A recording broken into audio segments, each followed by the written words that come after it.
तो ये यही तीसरी कोलकाता ट्रिप है वैसे तो देखा जाए।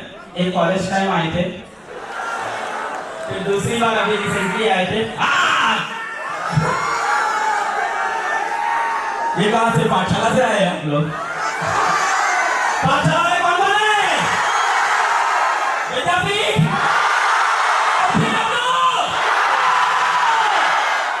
क्या बात है, क्या एनर्जी है। सो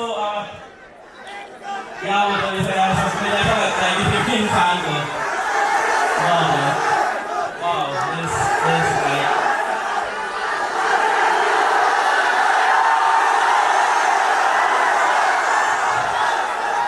कोलकाता आम्ही तुम्हारे भालोबाशी। अरे अच्छा, आप लोग को एक मतलब this is like what dream something, मतलब पता है आप लोग को बात पता है कि जब चैनल मैंने स्टार्ट किया था बैक इन 2017 में जब थे, तो आपको पता है कि हम क्या पढ़ाते थे? किसी को पता है? किस क्लास को? किस क्लास को? रॉन्ग, बताओ।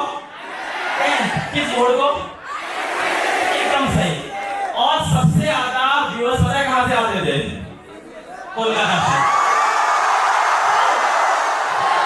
यूट्यूब पे ना पढ़ाते हैं, लोगों को पता नहीं होगा सही में इतने बच्चे होते हैं सामने को, यूट्यूब में समझ में नहीं आता है। मतलब जितना ऑडियंस देखना है, बच्चे देखना बहुत अलग तरीके से। ये आई लव यू यार।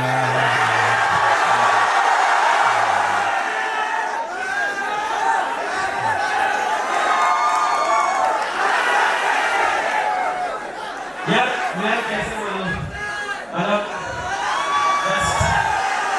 sound of imagination something like wow।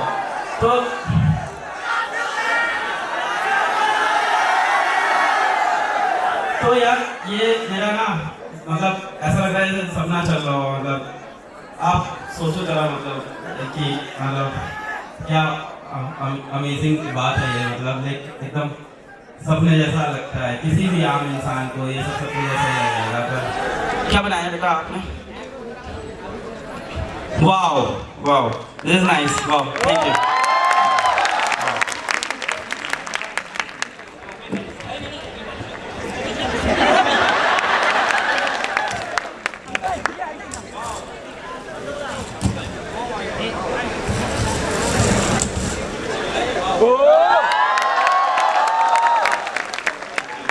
Thank you, wow. Ankita couples, thank you, and thank you Shreya, thank you so much, thank you. अरे क्या बिल्कुल बिल्कुल बिल्कुल खोलते हैं।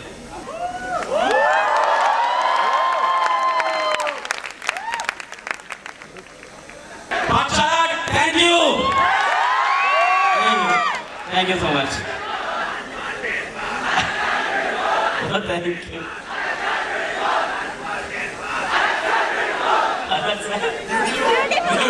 मुझे शायद बात अलग से फेविकोल। अच्छा, thank you so much, thank you. अगर आप तुम देखो ये you are me I am you, आप सोचो कि उस समय क्या मैंने सोचा था कि इतना बड़ा कुछ करेंगे? The answer is yes. The answer is I was very psycho kind of boy, कह सकते हो। मेरे को 12th में लोग साइको बोलते थे कि थोड़ा पागल सा है, अजीब सी हरकतें हैं इसकी, गंदे से कपड़े पहनता है, टाई ढीली रहती है, जूते फटे रहते हैं। तो एक साइको टाइप का पना मेरे अंदर हमेशा से था। ड्रीम मेरा हमेशा बड़ा था, ये हो जाएगा नहीं पता था। ड्रीम हमेशा से बहुत बड़ा था मेरा कि बहुत बड़ा कुछ करना है। अब उसको करने के लिए उस टाइम पे वही रास्ता था जो आज है कि IIT कर लो, मेडिकल कर लो, बड़ा आदमी बन जाओगे। यही एक रास्ता पता होता है हम सबको। जैसे मैं अभी कल पूछ रहा था कि पैदा होने के बाद की सबसे पहली मेमोरी क्या है? एग्जैक्टली मेरी पैदा होने के बाद सबसे पहली मेमोरी ये है कि कोई अंकल खड़े थे मुच्छड़ और वो बोल रहे थे बेटा बड़े होके क्या बनोगे। So that's the first memory we all have कि बड़े होके क्या बनोगे। और ये सवाल 2 साल की 3 साल की उम्र से शुरू हो जाता है कि बड़े होके क्या बनेंगे, है ना। तो उस टाइम तो कुछ भी रैंडम बोल देते, पायलट, डॉक्टर, साइंटिस्ट, कुछ भी, केला बेचेंगे। स्पेशली पेरेंट्स का बहुत जरूरी था ये बात बोलना, बहुत समय से प्रेशर देख रहा हूँ कि अपने बच्चे की पता नहीं क्या, कितने लोग यहाँ पे आईटी की तैयारी कर रहे हैं, कितने लोग नीट की कर रहे हैं। ओ भाई साहब, हम सबको जज कैसे किया जाएगा? एक चीज से, क्या? रिजल्ट। उसके सिवा किसी चीज से हमें कोई जज नहीं करने वाला। अभी क्या हाल है ना तुम सब एक अंधेरी गुफा के अंदर हो, और सोसाइटी, पेरेंट, हर कोई गुफा के बाहर बैठा हुआ है एग्जिट पे कि तुम कब बाहर आओगे, तुम कब बाहर आओगे। अंधेरी गुफा है, तुम अंदर लड़ रहे हो, मेहनत कर रहे हो, सब कर रहे हो। अब तो खैर मोबाइल फोन भी है, तो पूछ रहे थे कैसे हो, हाँ ठीक है, they care about you, I am not saying they not caring about you. और बहुत से पेरेंट्स हैं जो इस बात को समझ भी गए हैं। फॉर एग्जांपल मेरे पेरेंट्स बहुत बढ़िया है इस चीज में, मतलब बहुत ओपन थे, कॉलेज छोड़ने को सपोर्ट कर दिया मम्मी दीदी ने, हैट्स ऑफ। पर कुछ लोग हैं जो गुफा के बाहर वेट कर रहे हैं कि इस अंधेरी गुफा से तुम कब बाहर आओगे, कब तुम सक्सेसफुल डॉक्टर बन जाओगे, कब तुम्हारा आईआईटी में सिलेक्शन हो जाएगा। And the sad part is कि कुछ बच्चे इस गुफा से बाहर आ ही नहीं पाएंगे। वो इस अंधेरी गुफा के अंदर ही दम तोड़ देंगे बहुत से बच्चे। It's high time that you think कि what happiness is in life. नहीं लग रहा है तो कुछ और चीज करो, लाइफ में कुछ और अच्छा करो। तुम्हें क्या लगता है तुम्हारे माँ बाप क्या चाहते हैं? तुम जेईई नीट में फेल हो, लाइफ में फेल हो, क्या चाहते हैं वो? लाइफ में तुम सक्सेसफुल रहो, खुश रहो, सरशे जैसी तुम्हारी हालत ना हो, यही तो चाहते हैं। आई थिंक जितने पेरेंट्स भी सुन रहे होंगे यही तो चाहते हैं। यार तुम्हें जो करने का मन हो वो करो, पर उसको ताबड़तोड़ करो, ताबड़तोड़। जो करने का मन हो करो, ताबड़तोड़ करो। केला ही बेचना है ना, तो यार लगाएंगे इंडिया की सबसे बड़ी दुकान और केला बेचेंगे, घर घर केला डालेंगे। कपड़ा ही बेचना है ना, तो कपड़ा बेचेंगे तो मिंत्रा बना देंगे। बना सकते हैं ना, बना सकते हैं ना। किसी को रील में मजा आता है तो रील बनाएंगे नहीं, रील बनाने वाला प्लेटफॉर्म इंस्टाग्राम बना देंगे यार। खराबी नहीं है इन सब चीजों में। बस मैं हमेशा बोलता हूं, never become audience for the world, become a magician, become a showman. मैं ये बोलता हूं, ऑडियंस नहीं बनना है अपने को। हम लोग लगता है कि हम लोग फ्री नेशन में हैं, हम लोग आजाद नेशन में हैं। हमारी विल नहीं फ्री, हमारी सोच नहीं फ्री है आज भी। हमारी सोच आज भी रुकी हुई है, आप सबकी रुकी हुई है एक चीज पे, एक चीज पे कि यार सोसाइटी क्या कहेगी, बाकी लोग क्या कर रहे हैं वही अपन भी कर लेते हैं। उनकी लाइन है अपनी, राम प्रसाद बिस्मिल, शहीद राम प्रसाद बिस्मिल की लाइन है, बहुत अच्छी लाइन है कि इस दुनिया से गुलामी का नाम मिटा दूंगा, इस दुनिया से गुलामी का नाम मिटा दूंगा, एक बार इस जमाने को फिर से आजाद बना दूंगा। इस दुनिया से गुलामी का नाम मिटा दूंगा, एक बार फिर से इस जमाने को आजाद बना दूंगा। और वो जिन्हें नफरत है हमारी गरीबी से, और वो जिन्हें नफरत है हमारी गरीबी से, उन अमीरों की मैं हस्ती मिटा दूंगा।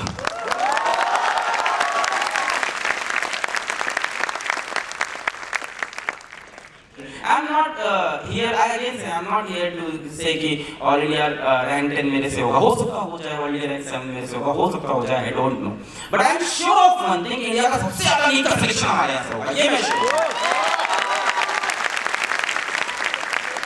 क्या स्ट्रेटजी लगाई के सिलेक्शन हुआ? एक सिंपल स्ट्रेटजी थी, टीच फ्रॉम बेसिक्स। बस यही बोलते हैं हम लोग टीचर्स को कि बेसिक से पढ़ाओ, शुरुआत के 10 रोज धीमा खेलो, बच्चों को इनिशियल चैप्टर्स में थोड़ा धीमा खेलो, उनका इंटरेस्ट आएगा, उनका पढ़ाई में इंटरेस्ट जागेगा, फिर वो आगे बढ़ेंगे, फिर अपने आप मेहनत करेंगे। एंड एक एवरेज स्टूडेंट को क्या चाहिए? नीट के अंदर बात करें 650 नंबर, 680 नंबर। एक एवरेज स्टूडेंट को जेईई के अंदर क्या चाहिए? आईआईटी में सिलेक्शन चाहिए, यस और नो? हम लोग उसको टारगेट किया, इंस्टेड ऑफ कि हम लोग ये सोचे कि ए और 1 कैसे निकालेंगे। So that is what we have always thought, और इसी सोच के साथ ऑनलाइन बैचेस आए, सबसे ज्यादा डेमोक्रेटाइज किया। पहली बार भारत में मतलब इतनी सस्ती एजुकेशन, क्वालिटी है कि नहीं वो तो तुम डिसाइड करो, सस्ती है ये तो मैं नंबर से कह सकता हूँ, क्वालिटी है ये आप डिसाइड करो, ये तो बैच के एनरोलमेंट डिसाइड करते हैं। मतलब अभी recently we held the world record for hosting the world's largest academic class in यकीन। और जो हमारा ट्रैक ऐसे हिलता रहता था वो एकदम स्टेबल रहा। So we hosted around 1,27,000 students live in a single classroom. That was amazing. That was amazing. So this is our team for the entire Vidyapeeth. So the best faculties of India so far. So give big round of applause for the faculty. 1, 2, 3 Kolkata. मतलब मैं geology honours पढ़ रही हूँ अभी, first year complete हुआ। तो but subject मुझे शायद सूट नहीं हो रहा है, तो आई वांट टू चेंज। तो should I take a drop for the preparation for next year? करना है क्वेश्चन आंसर, करना है आंसर, ठीक है तो करते हैं। बेटा पता है आंसर क्या है? एक डायरी, बीच में एक लाइन, इधर तुम लिखोगी why I should drop, इधर लिखोगी why I should not drop, फिर तुम सारे points बनाओगी। I can only tell you कि ये डायरी बनाओ, पॉइंट्स लिखो and then sleep over it। कई बार क्या होता है सो जाना चाहिए। जैसे कई बार कोई चीज़ फंसी हो तो उस पर अपने चीज़ें पॉइंट्स लिखो, उसके बाद सो जाओ, अगले दिन सुबह उठ के अपने आप एक सही डिसीजन आ जाता है ये। और एक बहुत ही महान हस्ती है, उन्होंने ये बोला है, तुम्हारे जीवन का सबसे बड़ा डिसीजन क्या होगा? किससे शादी करनी है ना, ये होगा। जीवन का सबसे इंपॉर्टेंट डिसीजन लेने में जो टाइम लगना चाहिए वो 20 मिनट होना चाहिए। 20 मिनट के अंदर जो डिसीजन आता है वो सही होता है, वो आपका फाइनल डिसीजन होता है। उसके बाद तुम कितना भी उस पर टाइम इन्वेस्ट करो कुछ नया नहीं निकलेगा। 20 मिनट के अंदर जो कॉल आ रही है that is the call, and believe me know decision is right और रॉन्ग। सर मेरा नाम शाहिद घोष है। सर मैं पूछना ये चाहता हूँ कि आपने जैसे बोला कि मैं चूज कर रहा था केमिस्ट्री पहले, एकदम पहले, फिर मेरा पोएट्री में थोड़ा अच्छा रैंक आया तो इसलिए मैंने सोचा कि मैं बीटेक करूँ। अभी मेरा रैंक ऐसा एक मिडिल में है कि मैं अगर कॉलेज अच्छा लेना चाहता हूँ तो मुझे थोड़ा सब्जेक्ट मतलब ड्रॉप करना पड़ेगा, ब्रांच। हाँ मतलब ब्रांच नीचे की ब्रांच लेनी पड़ेगी। हाँ, और मैं अगर सब्जेक्ट अच्छा लेना मतलब लूँ तो मुझे थोड़ा कॉलेज मतलब कम अच्छा लेना पड़ेगा। ये कह रहे हैं कॉलेज वर्सेस ब्रांच का क्वेश्चन, इसका कैसे आंसर करना है कॉलेज वर्सेस ब्रांच को। If the difference of colleges are like A and Z, difference अगर 20 और 2 का है तो चूज कॉलेज, डिफरेंस अगर 20 15 20 16 20 17 का है तो चूज ब्रांच। अगर बहुत बड़ा डिफरेंस है, you are getting IIT, you are getting NITs, then you should choose college. But अगर ऐसा है कि ये भी NIT है ये भी NIT है, then it doesn't matter, then the branch stays with you for whole life, है ना, if you are dedicated to it. ये भी डिपेंड करता है क्या करना चाहते हो लाइफ में, मतलब क्या तुम उस ब्रांच से तुमको प्यार है वही करना है कि लास्ट में सॉफ्टवेयर कोडिंग करनी है तो फिर तो कुछ भी दे दो यार, किसी भी कॉलेज चले जाओ कोडिंग करते रह जाओ। बहुत डिफरेंस है, you should choose college. Sir मेरा क्वेश्चन है कि मैं अगर सोसाइटी को और फ्रेंड या रिलेटिव को बताऊं कि मैं कोई कॉम्पिटिटिव एग्जाम की प्रिपरेशन करता हूं तो वो लोग डिमोटिवेट करते हैं कि ये हमारे लिए नहीं बना है, ये हमारे पास के नहीं है, तो क्या बोलूं? सही कह रहा है ना, मैं कई बार बोलता हूँ, देखो जब भी किसी चीज की तैयारी करो ना तो दुनिया में हल्ला नहीं करो, उसका बहुत बुरा हो जाता है। मैं हमेशा बोलता हूँ चुपके से करो, शांति से तैयारी करो, हल्ला मत मचाओ उस चीज का। एक बात समझो, अपना ना सर्कल छोटा करो, अपना सर्कल छोटा करो लाइफ का, जिनसे तुम अपनी बातें शेयर करते हो सारी, वो सर्कल छोटा करो। मेरा बहुत छोटा है और छोटा, आप देखो इसमें थोड़ा गलत लगेगा, हो सकता है वो इतना छोटा करना पड़े कि कई बार पेरेंट्स को भी हटाना पड़ता है। तो कई बार आपको अपने ड्रीम्स को ना कमरे में छुप के देखना पड़ता है। बोलते हैं ना, मेहनत इतनी खामोशी से करो कि तुम्हारी सफलता शोर मचाए। तुम्हारा दरवाजा खुले ना तब शोर मचना चाहिए। अब तो बोलोगे इससे दोस्ती टूट जाएगी, ऐसा टूट जाती है तो फिर वो दोस्ती नहीं होती है। तो आपको एफर्ट नहीं करना चाहिए, आप उस दोस्त से दूर रहो, he will understand कि what you are, what he is different. So that's it. I love you Kolkata, thank you so much, thank you बच्चों, thank you, I love you, I really love you. Okay, bye.